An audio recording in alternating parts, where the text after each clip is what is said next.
So on behalf of DA Tom Walsh and Chief Pat Frawley, I just want to welcome everyone here today. This is our Criminal Justice Reform Advisory Committee meeting. My name is Nabila McLeod. I'm the Executive Assistant District Attorney here at the DA's office. I will be kind of your host or MC for this morning. Before I turn it over to DA Walsh, who will make some opening remarks, I just want to give you a brief overview of what to expect today. So basically, we have some of our executive staff here from the DA's office, and what we'll be doing is giving you brief presentations about the different bureaus that they are in charge of. And after that, we'll have some tables in the back that we will be available at. If anybody wants to come and learn a little bit more about what we do in each bureau, we're more than happy to speak with anyone. I'll tell you who's speaking today and what bureau they are in charge of. So we'll hear from Executive Assistant District Attorney Kathleen Devlin. She is head of the Special Victims Unit. After that, we'll hear from Executive ADA Tina Guccione, who is in charge of Special Investigations Unit. After that, we'll hear from Sergeant Earl Lawrence. He is with the Clarkstown Police and the director of the Rockland County Crime Analysis Center. Judge Chuck Apotheker, who is the first ADA at the office, will speak after that. He does the Alternatives to Incarceration program. And then there's First Assistant District Attorney Dominic Crispino. He's in charge of the Trial Bureau. And then I will go last. I'm in charge of the Grand Jury Bureau. And then after that, we'll kind of break off into little groups or tables, and you can come and speak to us and learn a little bit more about what we do at the office. All right, so before I introduce the DA, I'm going to ask Chief Pat Frawley to come up and lead us in the Pledge of Allegiance. Thank you.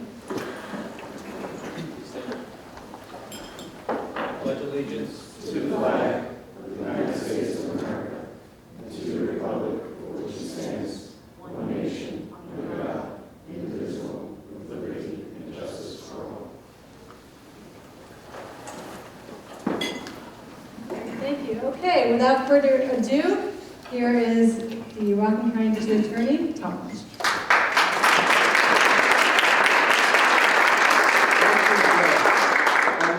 Unscripted moment because I saw my good friend Reverend Kalman in the front row. Perhaps you can give us an opening prayer, please.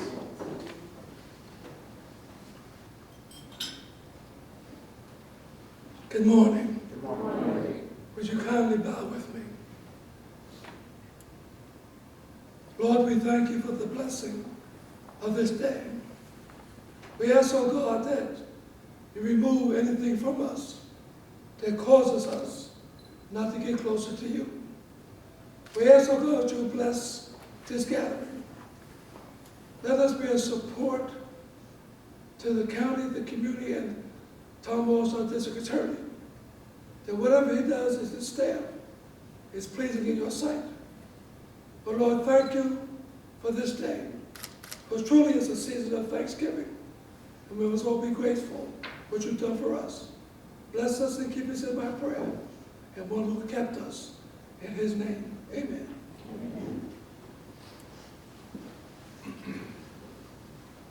Thank you, Reverend. Good morning, everyone. Welcome to the Rockland County Criminal Justice Advisory Committee, our second meeting. You know, we started about a year ago, and you know, what's that thing that's been happening for the last 18 months? COVID? Well, it looks like with the vaccination program working out that we'll finally be able to get back and meet more regularly. So I want to thank you for coming out. I think it's very important where members of the community can learn about our district attorney's office, and perhaps even better than learning about what we do is learning about the people, the individuals that make up our district attorney's office. They are representatives of you and the community. They have a heavy responsibility when they go to court, and they go to court on your behalf. That's to do justice, not only to prosecute the case, but ensure that there is a just verdict and disposition at the end of the day. There's a jury instruction that I always try and remember in my job, that the interest of the people of the state of New York are equally served by an acquittal as a conviction. So it's our role of prosecutors always to seek justice and not necessarily a conviction. And one way to ensure that we seek justice is having meetings like this, where people from the DA staff and representatives of the community can get to know each other and exchange ideas, so we in the District Attorney's Office can represent your values in the courtrooms of Rockland County. I'm looking forward to working with you in the future to keep this dialogue going, and thank you very much for coming out today.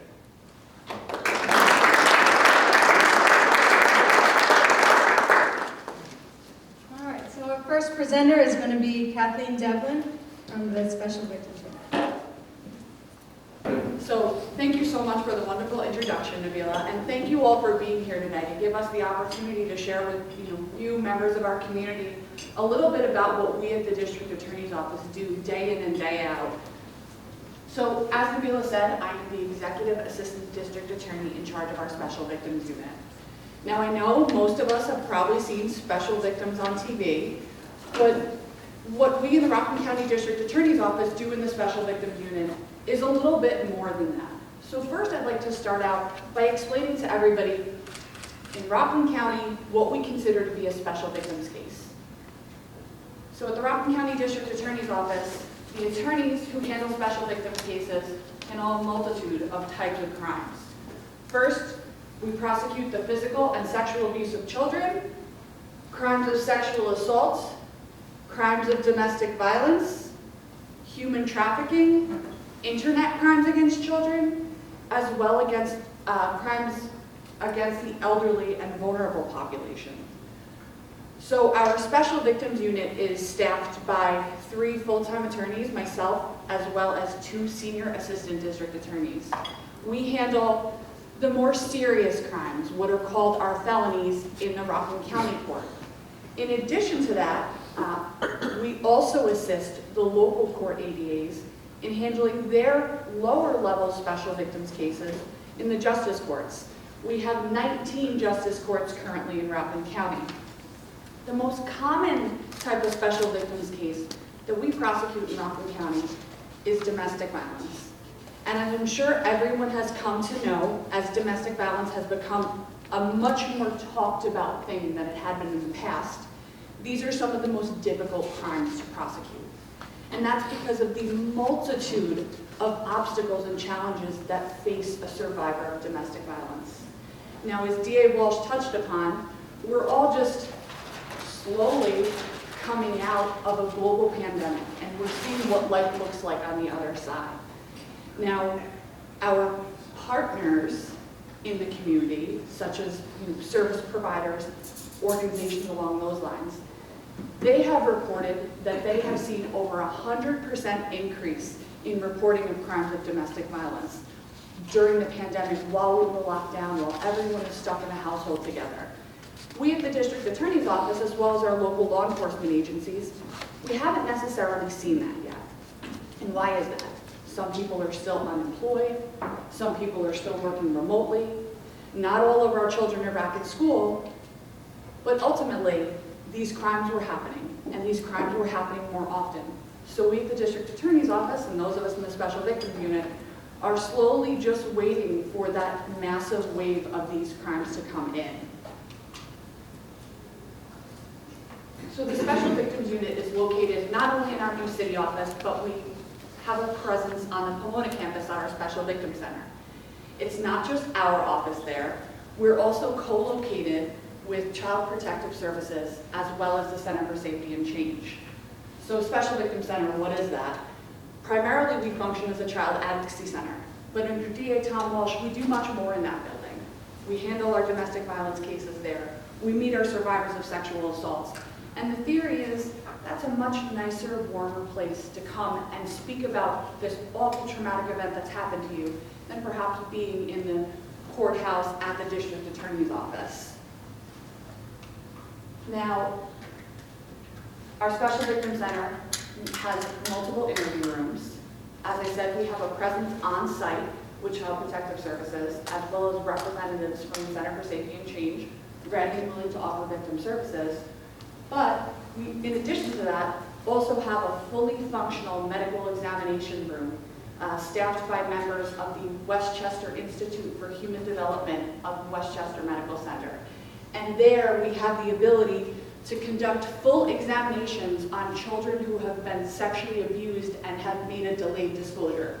And that means essentially that we are unable to perhaps engage in evidence collection, but obviously we want to examine that child who is making an allegation of abuse to make sure that their health is intact and that we're doing everything for them on all fronts possible. There are just some photos of our interview rooms. So our interview rooms are also at the center hardwired for audio and video. What does that mean? Not only do we have the ability to videotape our interviews, largely of child witnesses, but these interview rooms allow multiple people to be watching the interview while one individual is perhaps conducting that interview with a survivor. What's the benefit of that? We're looking to minimize trauma. Not only are we looking to minimize trauma of children, we are looking to minimize trauma of survivors of domestic violence and sexual assault. The theory is that the less that we ask people to speak about their abuse, that we are going to be able to compact the trauma that we are causing them by making them relive these awful things that have happened to them. Lastly, under District Attorney Tom Walsh, we became members of the Internet Crimes Against Children Task Force with the New York State Police. As I'm sure we all know through social media and things like that, unfortunately, the presence of child pornography and the sexual exploitation of children on the internet is something that is rampant. Similar to our opioid crisis and the problem posed in our society by people distributing drugs, people who are exploiting children on the internet is really just a game of whack-a-mole. Once we get one person, 10 more pop up. So prior to District Attorney Tom Walsh coming into office, we didn't have an agency in Rockland County that worked with the state police on their task force. And when DA Walsh took office, he embraced the idea of us joining that task force, for us to assist the state police to try to target these predators, because there aren't enough of us at the state level to try to take down all of these people. So by our office being a member of this task force, hopefully we can seek to minimize the presence of child exploitation that we see, at least in Rockland County.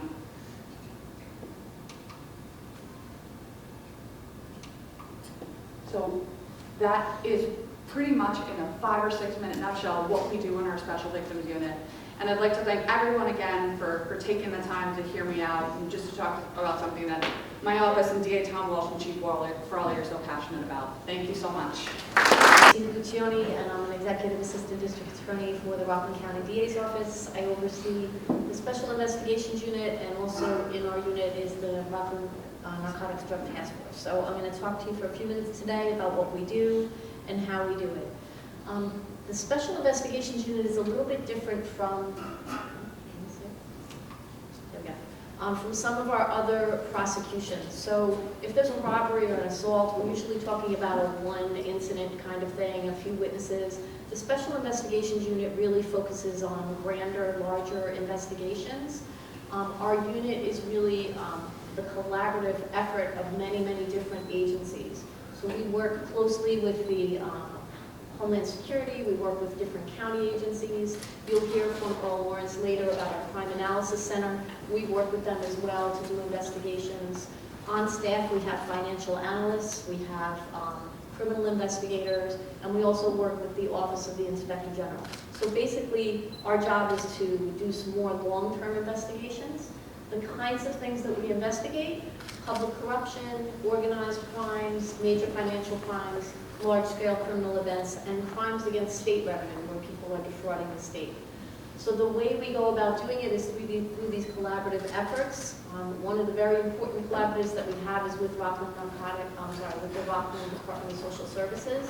So for people who are receiving public benefits, unfortunately, there are often people that also receive benefits and defraud. So we have referrals and regular meetings with the Department of Social Services They bring us cases that they think there might be fraud involved, we investigate, and basically try to recover money that is owed to the county. So one of the scams that we discovered, for example, were SNAP benefit recipients who were basically taking 50 cents on the dollar for their SNAP benefits, giving their card to our defendant, Emmanuel Diaz-Soriano, and he was using the money on that card to go purchase other items.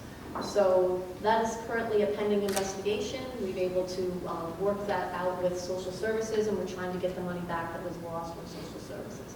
So what I'm going to talk with you about is some of the cases that we have done to kind of show you how it works.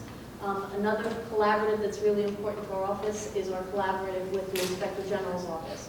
So through our collaborative and our work with the Office of the Inspector General, we investigate and prosecute cases involving workers' compensation fraud, prevailing wage cases where people have county contracts but they're not paying appropriate wages to their employees, and also unemployment benefit scams. So these investigations take time, they take a lot of resources, it's a lot of document review, it's a lot of subpoenas to try and get to the source and be able to prosecute the case. So I want to just talk to you for a few minutes about some of the major cases. Most of them you've probably heard about. Leonard Starr is one of them. He was the funeral director here in Suffern for many, many years, Starr Funeral Home. What started out as a simple complaint of a person who was unable to get their funeral benefits turned out to be a large-scale investigation. Mr. Starr had set up basically pre-needs funeral accounts, so you can basically prepay for your funeral and set up an account, so then when you die, your family doesn't have to worry about it. What was happening was he was spending the money, family members wouldn't even know that there was a pre-needs account, and they would come in and they would be basically ripped off by the defendant a second time because the family would have to pay for a funeral that was already paid for. This was a big investigation. We found out that Mr. Starr stole over $530,000 from numerous people throughout the county. We resolved that charge with guilty pleas to multiple felonies and restitution. And also, because of our collaborative work, our civil forfeiture team was able to put a lien against Mr. Starr's funeral home so that when he sold the business, we can be sure that our victims can get restitution from the sale of the funeral home. Another major case, Mr. Matthew Gannon. He's a Brownco guy, Sloatsburg Ambulance Corps. He basically, over the course of 5 years, was using the funds for the Sloatsburg Ambulance Corps as his personal slush fund, basically paying for his daughter's tuition, jet tickets, things of that nature. He stole more than $79,000 from the Sloatsburg Ambulance Corps. Again, that investigation took a while to track down the money, follow the money to see where the money was going. It was resolved with guilty pleas to a second-degree grand larceny with full restitution. We also sought jail. The judge, however, promised the defendant intermittent jail sentence. Christopher Now was with the Spring Valley Fire Department and Columbia Engine Company. These are all probably cases you've heard about in the news. Long-term larceny by the treasurer of that agency to the tune of $38,000. So over the course of 5 years, he was using the fire department funds to basically provide for his own personal gain. That is another pending indictment in county. Another case you may have heard about, these are all cases that have come to fruition during D.A. Walsh's term in the District Attorney's office since he's taken office. Brian Downey, I believe he was the Deputy Mayor of Airmont, has been, this case really demonstrated how our collaborative efforts with alcohol, tobacco, and firearms and the U.S. Postal Service came to fruition. It started out as a simple delivery of a firearm silencer, which is illegal. We were able to work with the postal inspector and get prior information about other deliveries that were to Mr. Downey's house. We were able to therefore get a big search warrant for his home, and we went in with ATF, which is alcohol, tobacco, and firearms. We recovered 21 assault weapons, 13 silencers, over 100 magazines, as well as a case of ammunition that would make Rambo look like he was Rambo. That's an open pending felony complaint, and again, our collaborative with the ATF has allowed us to send those weapons into the federal government and with the feds to have them analyze it and all of that. More recently, you may have heard of Mrs. Emily Dominguez and her family members. She, if anybody's from Haverstraw, you know that she for years has been a part of the Haverstraw Neighborhood Fund that ran backpacks for kids, turkey dinners, Christmas dinners, things like that. We investigated and found out that she and her family members were diverting money that was meant for the Haverstraw Neighborhood Fund, diverting it to themselves. It was supposed to go through the Rockland Community Foundation. If you Google Rockland Community Foundation, they have hundreds of not-for-profits in the community that you can donate to. Haverstraw Neighborhood Fund was one of them. But through false and inflated receipts, they were stealing money, getting reimbursements for events, for things that didn't happen. They also were diverting funds into their personal accounts instead of sending them directly up to the Rockland Community Foundation. So that as well, right now, is pending in county court. It's a 35-count indictment with a larceny of $11,000. More recently, you guys all probably know about the Evergreen Fire, unfortunately, the tragedy that occurred in Spring Valley back in March. That was a huge investigation. We worked with multiple different agencies. We issued dozens of subpoenas, multiple search warrants, and right now we have an indictment pending in county court on that as well. So that's an overview of the kinds of cases that we investigate in the Special Investigations Unit. It's never quick, it's never easy, it takes a long time to put them together. The fire was in March, and I think that was really record time how our ADA was able to get that case together. The ADAs were put in for an indictment before the breakthrough. The other thing that I work with is the Rockland County Narcotics Task Force. That's also co-located with us in the District Attorney's Office. That, again, is another collaborative with multiple agencies. We work with Homeland Security, every police agency in Rockland County, ATF, the DEA, as well as the state police and the New York City Police Department. As you can understand, the drugs that are in Rockland County aren't all from Rockland County. We have a big influx of drugs that come from Manhattan, from Paterson, New Jersey. So these bigger collaboratives and our ability to share information with different agencies helps us to combat the drug problem in Rockland County. How we do it? We have a lot of different investigative techniques. We can get court-ordered search warrants. We get court-ordered wiretaps. We have undercover police officers, confidential informants. Again, you'll hear from Lawrence about our Crime Analysis Center and how they assist us in our cases, as well as video and physical surveillance. So unfortunately, the drug epidemic in Rockland County is huge. I'm really glad you're going to hear from Judge Apotheker about the efforts that we have to assist people that are addicted to narcotics with our Alternatives to Incarceration program. The task force and my job is trying to keep the drug dealers out of the county in the first place. We've been pretty successful across the county with some cases, and clearly the drug epidemic and the guns and everything else are not specific to any neighborhood. So down in Jemison and Orangetown, our narcotics task force was able to purchase 3 loaded handguns, 1 defaced. We were working in collaboration with the feds on that. He's awaiting a federal sentence. Another major case out of Aramco in the village of Suffern in February was Gustavo Morales, who was distributing all kinds of stuff, weapons, pills, heroin, and cocaine. He took a guilty plea in 2020 in October and has received 5 years in state prison. Out of Clarkstown, we had a big wire case with them. It was a network of narcotics dealers who were using electronics and their internet and phones to have a network of narcotics trafficking. We arrested 10 people. We recovered everything from handguns, heroin, cocaine, lots of money. Those are open pending indictments. Those are some of the names of the 2 defendants, some of which are being prosecuted federally. And a lot of times we will collaborate with the feds because sometimes the sentences are more severe in federal court. And then last, we have Mr. Santana, town of Haverstraw. In December, he was distributing cocaine and heroin in the Ridge Street area, and that as well is an open pending indictment in county court. So that's the kind of cases that we work on, the kind of with the drug task force as well as with the Special Investigations Unit. Our cases come about because of citizens who come forward and tell us things and give us information that give us the probable cause to start investigating and issuing subpoenas and looking into records and looking into documents to see what crimes have occurred. So that's us, and I think the next is good. Thank you so much. Good morning, everybody. My name is Earl Lawrence. I'm a sergeant with the Clarkstown Police Department, but I'm also the director of the Rockland County Crime Analysis Center. I've been with the unit since 2017. The unit itself started a few years prior to that. What I want to say is the mission of the Rockland County Crime Analysis Center is to collect, evaluate, analyze, disseminate information and intelligence data while following the appropriate privacy and civil guidelines and safeguards for criminal intelligence information. That's a lot of words just to say that we want to share good information with law enforcement so they know what's happening in their jurisdictions. For years, cops in the county, in the country really, just if something happened, say, in Suffolk or in Navajo, they wouldn't necessarily know in Haverstraw or Clarkstown or Nyack that it was happening.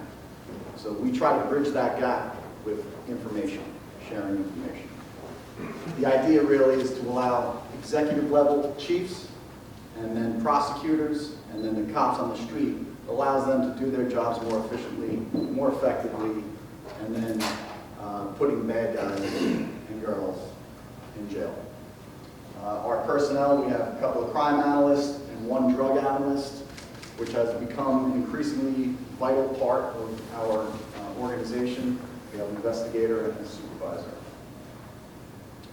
The 675 rule. So depending on what study you listen to or what study you have read about, really what that is about 6% of the population causes 75% of criminal activity in the nation. Okay, it doesn't matter what part of the country you're from or what jurisdiction you're in, a very small portion of the community causes an overwhelming majority of the criminal activity. So what our office tries to do more intelligently and more efficiently is to try to concentrate on that 6%. So that's what we want to focus in on, is that 6%. We don't worry about the vast majority of the good citizenry. We want to prevent victimization by focusing on that 6%. Who's doing the criminal activity and where they're doing it. And we can then put our resources in those locations to prevent that activity, to reduce the victimization. That's the goal. Some of the crime numbers, I'm not going to bore you with them. We do the statistics, a lot of statistics for criminal activity. Some of the Rockland County numbers, this is all numbers that are submitted to the Department of Criminal Justice Services every year.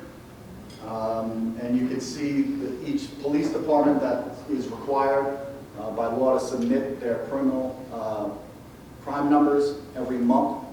And then the total numbers on the bottom. I did county totals here just to show 2016, 17, 18, 19, and 20.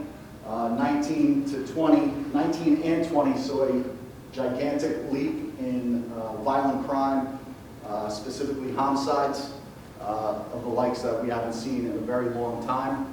A lot more handguns out in the street, and a lot more criminals that are willing to commit these crimes.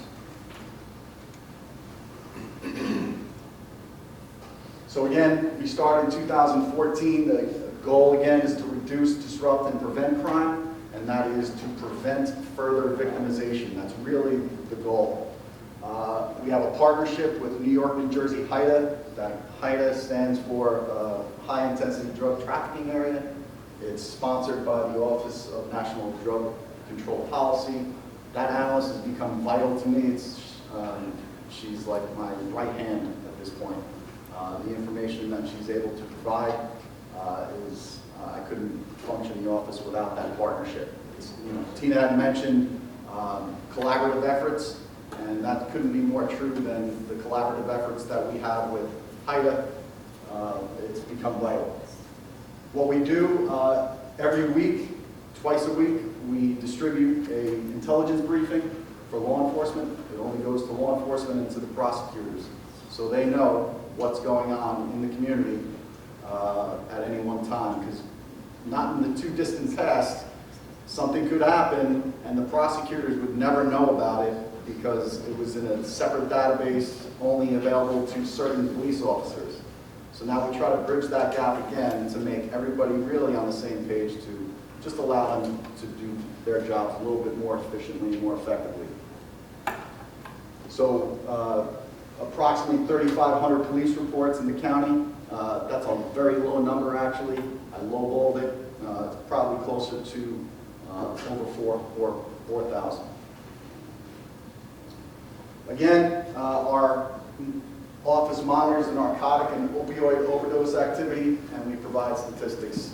For anybody who's been paying attention, if you turn on the news every day, you'll see and hear things about the overdose and the poisoning that's been going on in the country. It should be eye-opening to everybody in this room. We've been paying attention for quite a long time now, and now we're seeing the numbers like we've never seen before this year. One thing we're focusing in on is Narcan use. For anybody who knows anything about Narcan, it prevents the person, hopefully, from dying. Cops have been distributing it to victims of these poisonings for years now, and preventing, hopefully, them from dying.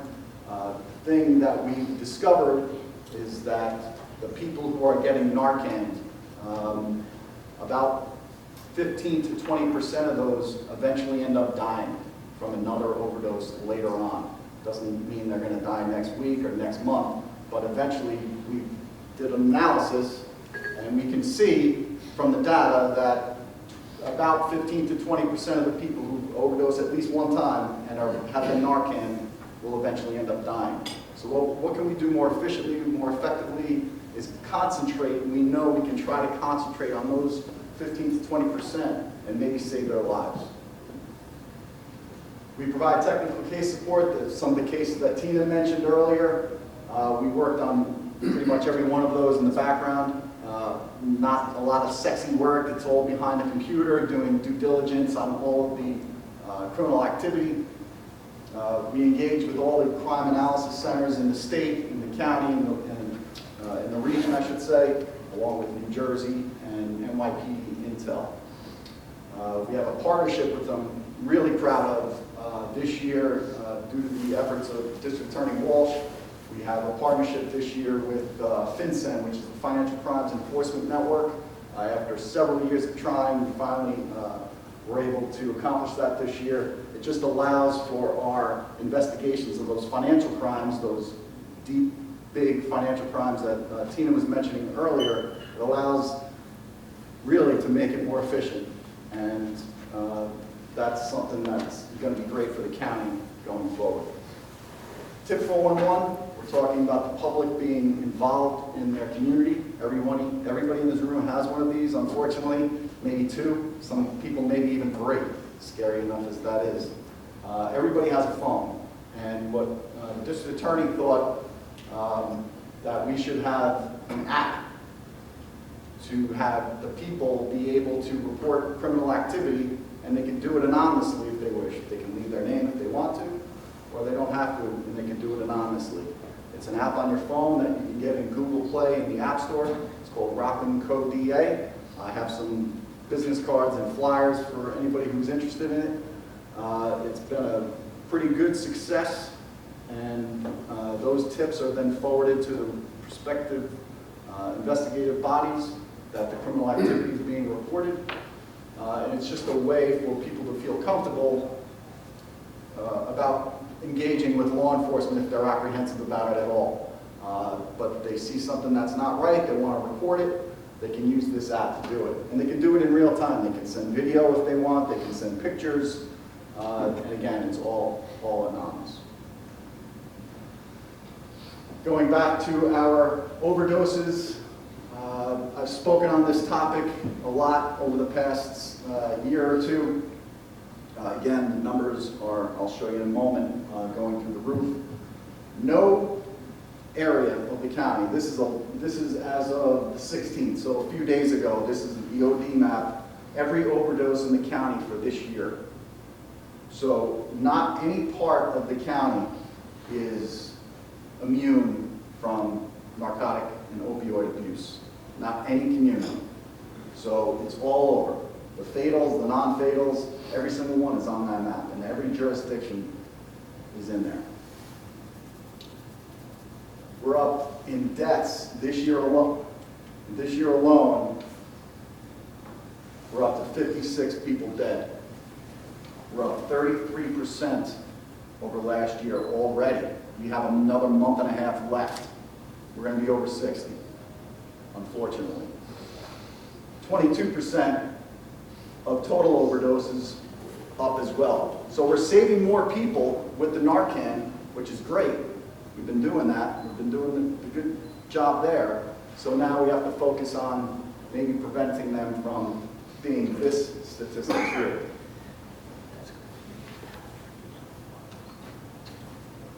Again, that's the Rockland County DA app. You can search within Google Play or App Store. If you search Rockland Code space and DA, you'll see that in there. And you can download it to your phone just like you would any other app, and then begin sending texts. You can communicate in real time, and that's it. I look forward to that. Good morning, everybody. Good morning.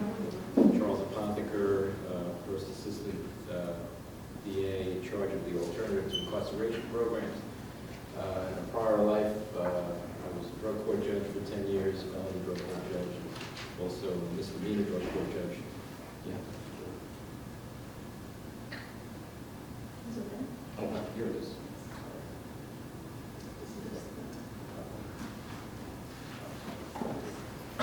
Yep.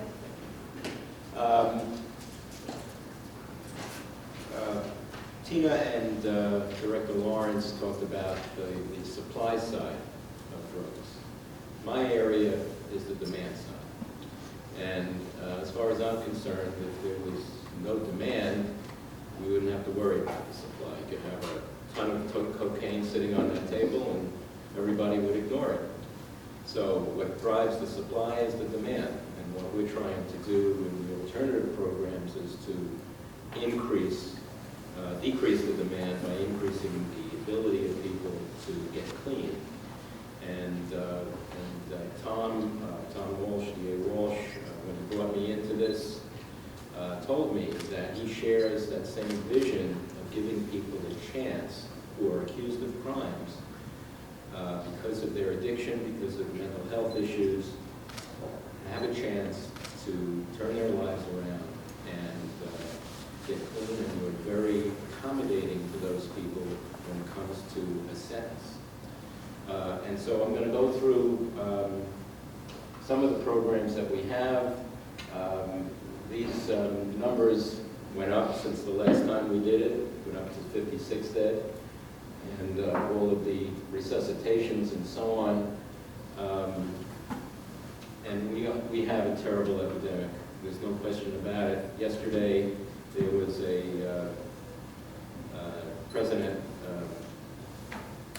had a news conference in which he told everyone that 100,000 people died of overdoses between April of 2020 and April of 2021. That's an enormous figure. If we didn't have a pandemic, losing 750,000 people because of the pandemic, this would be bigger news. It's not, because it's all over the country.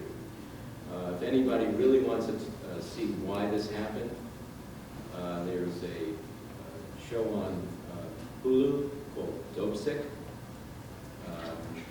and it shows the beginnings of this problem that goes back 20 or so years through the Sacklers and Big Pharma producing Oxycontin and distributing that to people that really didn't need it, and they became addicted to it, and then they turned to heroin. So,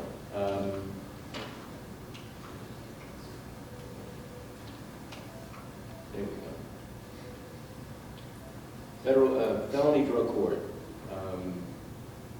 We take people in for drugs and or alcohol-related behavior. It consists of treatment, counseling, and rehabilitation. Felony drug court is 18 months. It works on incentives and sanctions. Somebody does well, they get rewarded. Somebody does not do well, they get sanctioned, and progressive sanctions, including time in jail. Drug courts are in existence for 35 or so years. Started in Dade County in the 80s when a judge and DA Janet Reno at the time, the Dade County District Attorney, got together and said, we're seeing these people over and over. They just can keep committing crimes. It was during the cocaine epidemic in Florida. and decided that they needed to do something and came up with this type of program where people come to court and plead guilty. So the judge has something over their heads. There's a prearranged sentence for those who don't make it, and a much better outcome for those who do. And the statistics, anybody can look it up. The success of drug courts around the United States has been nothing short of a miracle. It's described as the most innovative change in the criminal justice system in 25 to 30 years. DTAP. I'm going to go ahead with another slide for each one of them because of time. And okay. Misdemeanor drug court works the same way. It's located in the town of Orangetown. That program is 12 months, but it works very much like a felony drug court with incentives and sanctions, a plea of guilty, an upside and downside as to whether or not the person completes the program successfully. They get a much better outcome.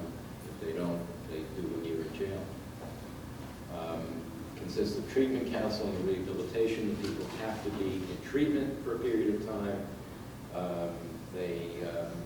We help them with getting jobs and housing and things like that, those supportive services, and so on. And as I said, it's a 12-month program and has been very successful. It's started in the town of Clarkstown 22 years ago with Judge Johns, who's just retired. Went to Havistraw, where I did it for 2 years, and then it went countywide. Became part of the county court. And the county court was so busy with felonies that they could not continue to take misdemeanors, and so there was an effort to start, again, a separate misdemeanor drug court, and it's worked out very well. Project Misdemeanor Drug Court, as I said, is a local court funded by a grant. The felony drug court is operated by the Office of Court Administration. Judge Russo presides over that court. DTAP, Drug Treatment Alternatives to Prison. It is an alternative to an incarceration program focusing on chemically dependent residents of Rockland County, where the addiction is so acute that it's too acute to be treated in a drug court setting. And so they have to go away, they plead guilty again, they have to do at least 9 months in residential treatment and a minimum of 3 months in a community residence. They'll be under our supervision for 18 months. These are the most seriously ill people that go into this program. And again, there's a very favorable sentence with a good outcome and not so good state prison sentence on the felony if they fail. The Mahadi program, the mental health alternative to incarceration, that's specifically for both misdemeanor and felony defendants with serious mental illnesses, again, which can't be treated in the drug court setting. There are just some mental illnesses that we can't treat in the drug court setting, and that's why we have this particular program. Again, a minimum of 12 months for misdemeanor cases and 18 months for felony cases. When we say the minimum, very often it takes much longer than the minimum for these people to get through the program. It's almost like Chutes and Ladders, a kid's game, and we see failure, relapse, committing another minor crime, whatever, and that it takes longer for them to get the message. One of the things that is really gratifying is that you can see very often when the light bulb goes off, when they do surrender, when they do decide to change their behavior. And that's when they start to become more involved in treatment. Misdemeanor intervention program, a first-of-a-kind misdemeanor program uses proven techniques to identify and address criminal thinking in an intensive 8-hour classroom-based intervention. First-time misdemeanor offenses. Body program is something we developed. By the way, Judy Rosenthal is our director of programs, is sitting in the back. She's my right hand and left hand. And come visit us here if you have any questions about this. But this is a program that she started in 2009, partnering with our Veterans Service Agency in the county to deal with specifically veterans. And it's a very difficult population to deal with, only because they don't self-identify. We are trying to get state legislation passed, and trying to influence the defense bar to ask their clients the question. Not are you a veteran, because they may not answer that question. Have you served? Have you served in the military? And if we can get a box on the arrest report that tells us that, that would improve our chances of reaching out to those people. The veterans, by and large, are very ashamed of having been arrested for a crime. And that's why they don't want to say that they're a veteran. But once they're in the program, it allows the veterans to receive the kind of help, their dependency or mental health programs in lieu of incarceration. They're referred to the Dwyer Veteran Support Group program. Further support, we try to match an individual veteran with another veteran, somebody that's a peer, somebody who might have been addicted or had those same issues some years before. And it's worked out very well. We just don't have enough people because we can't identify. And this another program that Judy developed, and it's taken off in around the country, is a program for people with intellectual and developmental disabilities, IDADI. It's the first of its kind post-plea sentence alternative to incarceration program for those kinds of people. And it's a different population because we deal with different populations and we have to adjust to the population. These folks who have had maybe traumatic brain injuries or at a point where they have a low IQ, they're not going to get better. They're just not. So our effort is to make them as good as they can be and to try to keep them crime-free. Very often they're preyed upon by peers. Jimmy, go and get that package down the street and bring it to us. The package could be guns, the package could be drugs, generally drugs, and then they're arrested for it, and they're really innocent people, and it's a shame that they're used that way. So we have a program to deal with them as well, and it's been successful. And again, it's an 18-month program which results in a conditional discharge at the end if they do the program. Nobody gets thrown out of it generally unless they commit a violent crime. If they commit a minor crime, we keep them in and try to keep working with them. The last program is our newest program, and that's Project Connect. We have information about that program. This is a true diversion program. The other programs that we've mentioned, you have to take a plea, you have to plead guilty, and so on. This is a diversion program. We received a nearly $900,000 federal grant for a 3-year program. We named it Project Connect.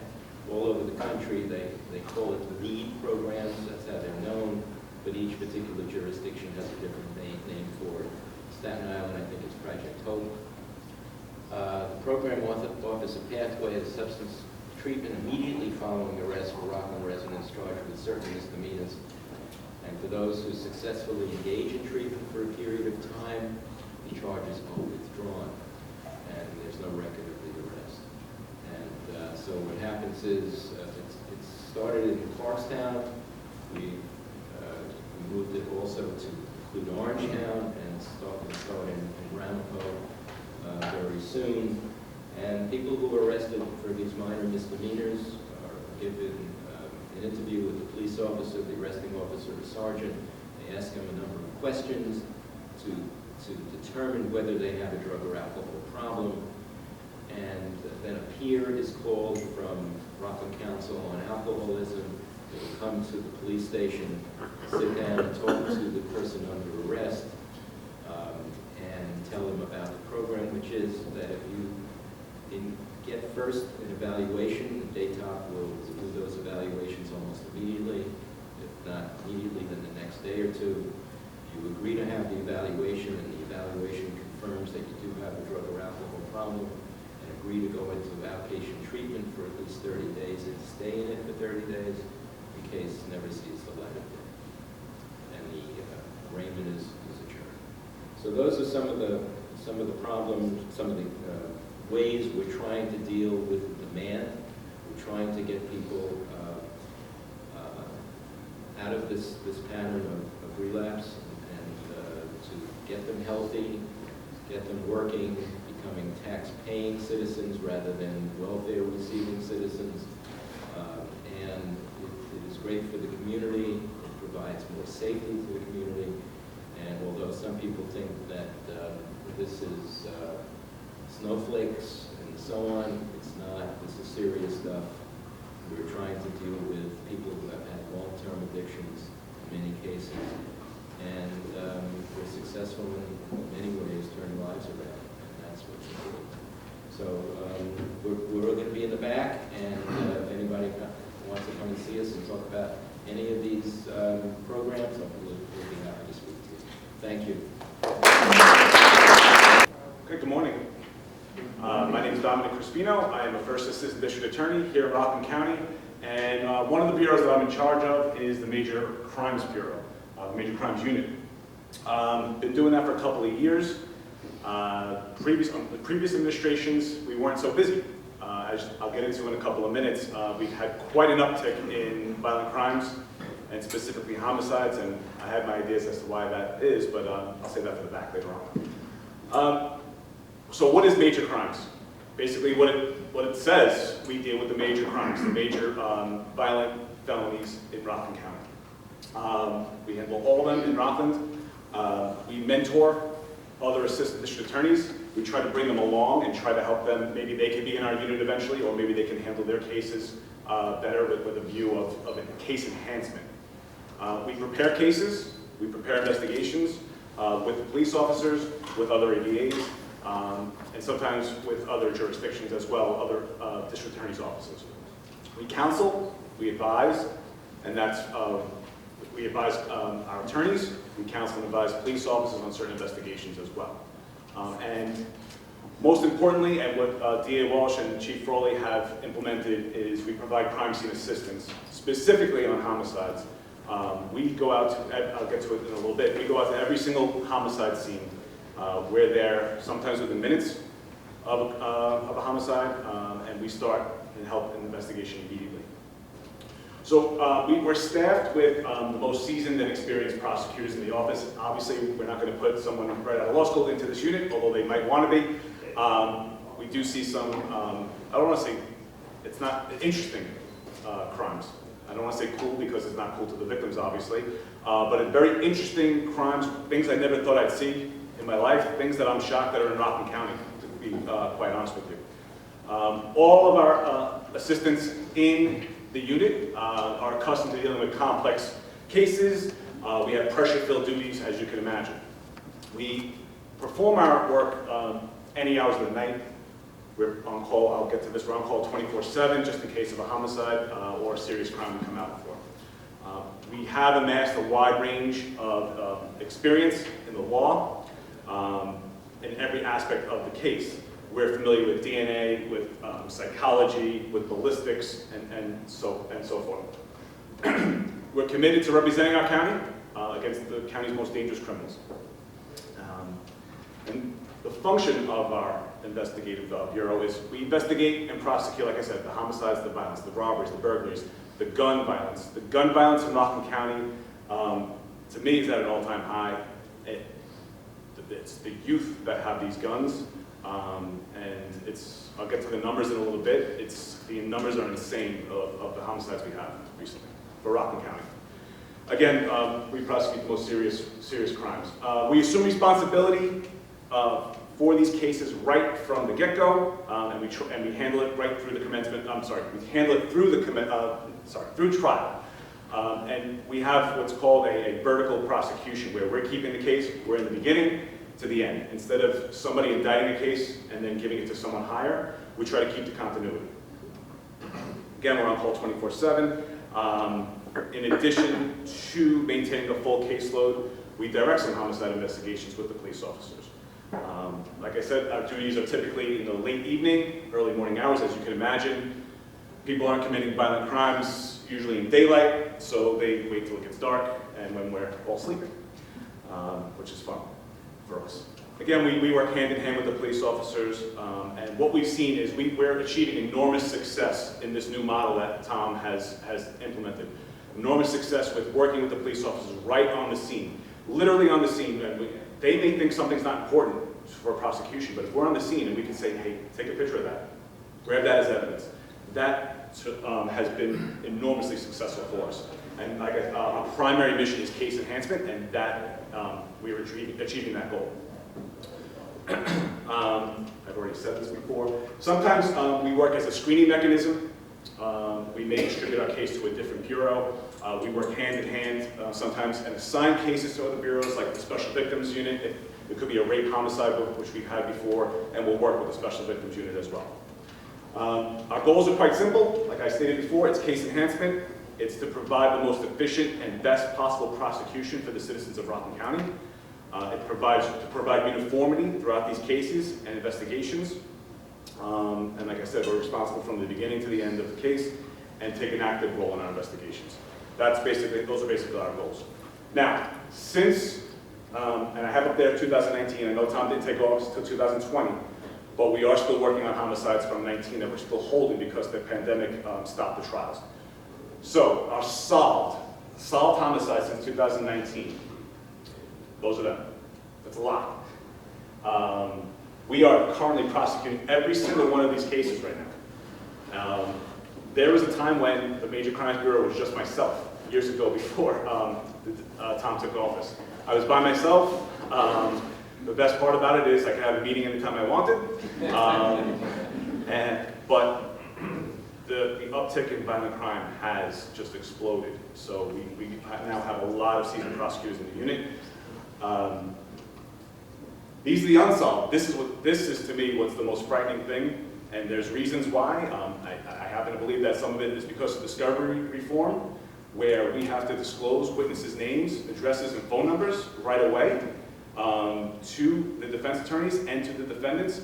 We have this many unsolved crimes. Nobody wants to come forward and tell us what they saw. We can't develop informants like we used to say, I know who killed him, I was there. They won't do it. I've been here for 19-ish years. I've never seen Rockland County hold 7 unsolved homicides. Never seen it. And like I said, this is what we've been dealing with now. This is just a timeline of the cases that literally we still have to prosecute and either go to trial or take a plea on.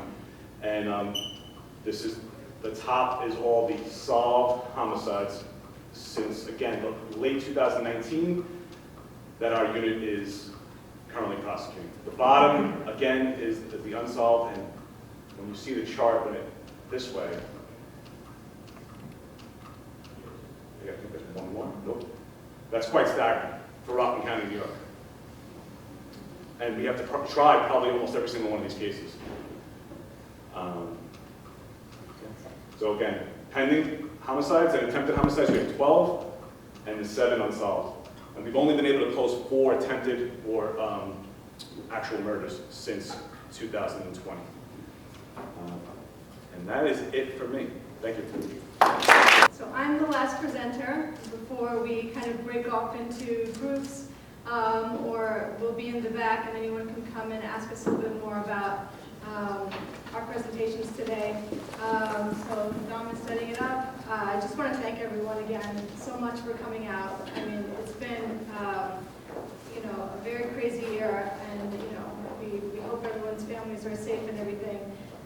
But thank you all for taking the time out to come here. I definitely want to thank you for paying attention and listening to what we do at the DA's office here. I know Chief Riley is here also from Ramapo. Thank you for being here. But my bureau is the Grand Jury Bureau. So I will go through very briefly what we do in the Grand Jury Bureau. All right. A lot of people don't actually know what grand jury is about. You hear it on TV and you hear about indictments, but you don't really know what exactly it is. So what is the grand jury? So the grand jury is an accusatory body made up of 23 citizens from Rockland County. These 23 people, they come into the DA's office, they have a grand jury room, they sit in the room for a period of 1 month and they listen to all the felonies that we present to them. Now, before a case goes to the grand jury, we evaluate it. We see, does this person who's charged with a crime, should they get mental health treatment? If so, then we divert that case to the Alternatives to Incarceration program. If they are veterans, if they have drug addictions, we parse those cases out right in the beginning. But sometimes there are cases that are violent, that need to go to the grand jury because they cannot be resolved in any other way. These are your homicides, your robberies, your kidnappings, your rapes, things like that. So those type of felonies will typically be presented to the grand jury. What is the purpose of the grand jury? They consider evidence against a person or persons to determine whether criminal charges should be brought against them. You hear about gang assaults and things like that, so sometimes there are multiple defendants that we will present cases against. Wiretaps, public corruption, investigations, those type of cases. Now, what is an indictment? An indictment is basically an accusatory instrument. That's all it is. And it charges someone with a crime, and the burden is reasonable cause to believe that a felony has been committed by someone. When someone is indicted, that is known as a true bill. When someone is not indicted, that is called a no bill. The grand jury is a secret proceeding. Grand jury is kind of different than what you're used to seeing on television. It's different from a trial. A trial is where there's a judge and there's a jury and it's open to the public and you can go online and you can see what cases are being presented to, what cases are in court, and the public can go, you can sit and watch cases. But grand jury is secret. Grand jury, nobody knows, the public does not know which cases are being presented to the grand jury. They do not know which witnesses are testifying, and the reason for that is, at early stages of the grand jury, we have cases like special victims and domestic violence cases where they don't want, we don't want the defendant to know that their spouse or their significant other is testifying against them. They are very afraid, they don't want to come forward. We have undercover police officers who come in and we don't want to compromise their investigation. We have homicides where people that are testifying, they don't want to come and testify because they're afraid.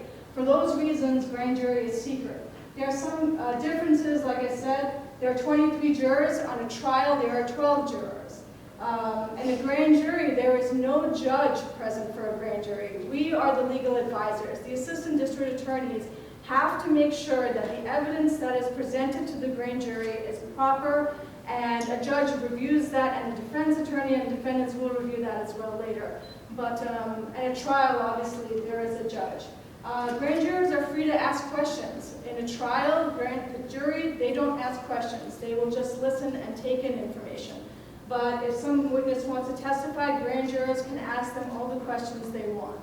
And of course, grand jurors do not decide at the early stages of a case if someone is guilty or not guilty. They simply decide whether there is enough evidence to go forward in a case and go to court. So they're not deciding, they're not the trial jury, and their vote does not have to be unanimous like a trial jury. I'm just going to give a typical robbery case and kind of illustrate the difference between grand jury and trial. For a grand jury case, let's say there was a victim, there was a gunpoint robbery, a wallet was taken from them, they then flag down a police officer and a police officer stops and they say that person stole my wallet, police officer is able to stop that person, recover the gun. So that's a typical grand jury set of facts, let's say a violent robbery, gunpoint robbery. In that case, you would have the victim come in, the victim would testify about what happened to them, a police officer would come and talk about the gun that was recovered, and there might be photographs or medical records, but that would be it. It's very bare bones. At a trial, you would have about at least 20 witnesses that would come in, and that is because the burden of proof is different. And then in this case, the grand jury would deliberate, and then they would vote on whether or not to indict someone. For COVID, we usually have about 450 cases, indictments a year. For COVID, the numbers went down dramatically, and that's because grand juries were not able to convene. First of all, we were not allowed to bring in grand juries, and sometimes when they came in, the grand jurors were testing positive, and then we had to quarantine. And we have a tremendous backlog of cases because we're still seeing a delay because of COVID.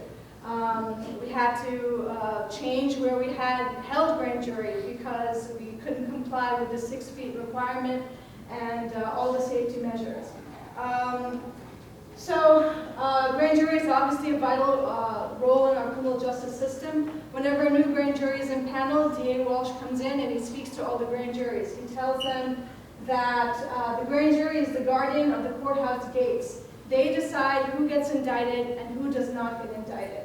They are the initial checks and balances, and without them, we couldn't prosecute cases, and we couldn't help victims while also protecting the rights of the accused. So that is very basic overview of what grand jury is. I'm going to turn it over to DA Walsh for some closing remarks, but I want to thank you again for coming. We will be available in the back if anybody wants to talk with us further about our respective bureaus. Okay, thank you very much.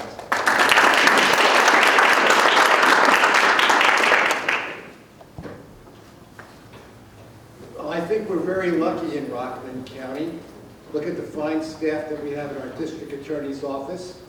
We appreciate their work, but the only thing I think that might be better than the staff of the district attorney's office are the members of our advisory committee. So let's give a round of applause to our staff and members. I hope you enjoyed the overview of the district attorney's office.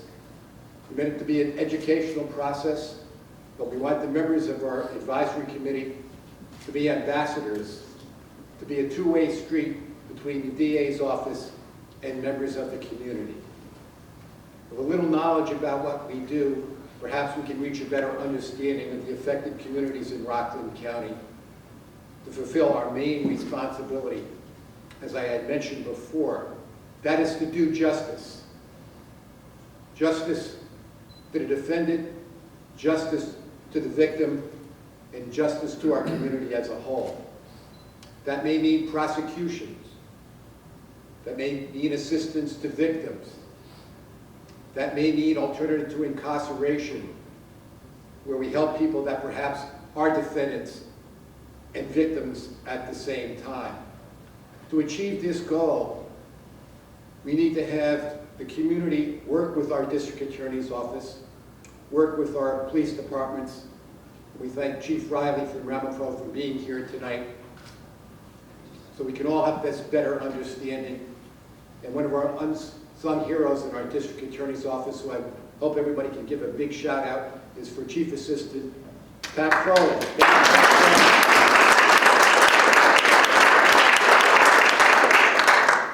And please use this last half an hour or so to get to know each other better. We still have some refreshments in the back, because I cannot stress the importance I feel if the members of the community, our advisory committee, and the DA staff can all get to know each other so we can bond together and make for a better county and a better DA's office.